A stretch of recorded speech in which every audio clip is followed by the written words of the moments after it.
ఇక తెలంగాణలో fake fire ఎన్ఓసీల వ్యవహారం ప్రకంపనలు రేపుతోంది.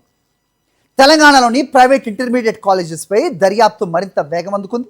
ఇంటర్ బోర్డుకు సమర్పించిన ఈ పత్రాల పరిశీలనలో నకిలీ ఎన్ఓసీలతో అనుమతులు పొందిన కాలేజీల వ్యవహారం వెలుగులోకి వచ్చింది.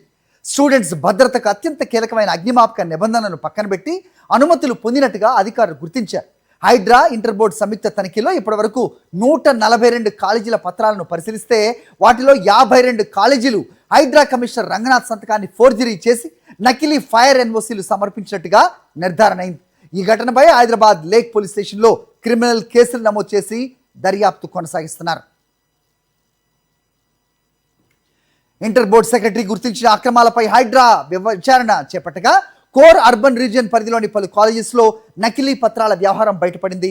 తెల్లాపూర్, చిక్కడపల్లి, ఎస్ఆర్ నగర్, మెహదీపట్నం, బర్కత్పుర ప్రాంతాల్లోని కొన్ని ప్రముఖ జూనియర్ కాలేజీలు కూడా ఈ జాబితాలో ఉన్నట్టుగా అధికారులు గుర్తించారు. రాష్ట్ర వ్యాప్తంగా ఇలాంటి కాలేజీల సంఖ్య 180 వరకు ఉండే అవకాశం ఉందని అంచనా వేస్తున్నారు. ఈ అక్రమాల వెనక పెద్ద ఎత్తున బ్రోకర్ల నెట్వర్క్ పనిచేసినట్టుగా విచారణలో వెల్లడవుతోంది.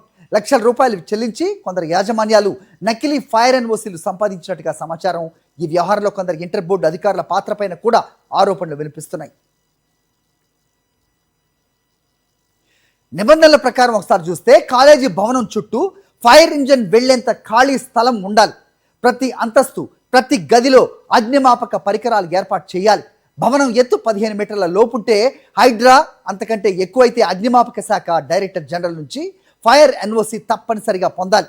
అయితే రాష్ట్రంలోని ఎక్కువ శాతం జూనియర్ కాలేజీలు వాణిజ్య భవనాల్లో నడుస్తుండటంతో ఈ నిబంధనలు పాటించలేక నకిలీ ఎన్ఓసీలను ఆశ్రయించినట్టుగా అధికారులు గుర్తించారు. నకిలీ పత్రాలు సమర్పించిన కాలేజీల గుర్తింపును రద్దు చేయడంతో పాటుగా భారీ జరిమానాలు విధించే దిశగా ప్రభుత్వం చర్యలు చేపడుతోంది.